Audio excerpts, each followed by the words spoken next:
ধরেন আপনি ঢাকার কোনো টঙের দোকানে চা খাবেন, স্পেশাল কোনো চা না, একদম বেসিক চা with condensed milk and sugar.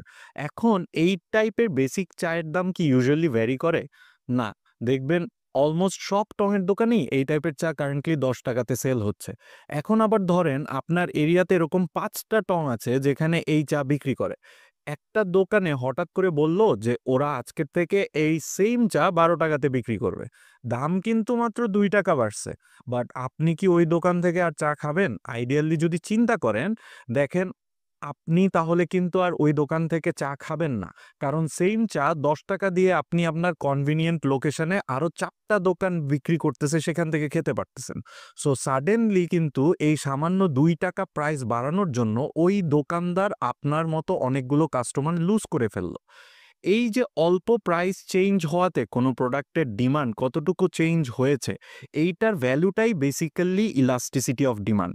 যদি ফর্মুলা চিন্তা করেন তাহলে একটা প্রোডাক্টের ডিমান্ড প্রাইস চেঞ্জ হওয়াতে কতটুকু ইলাস্টিক সেইটা ক্যালকুলেট করার ফর্মুলা হলো price elasticity of demand equals to percentage change in quantity demanded divided by percentage change in price.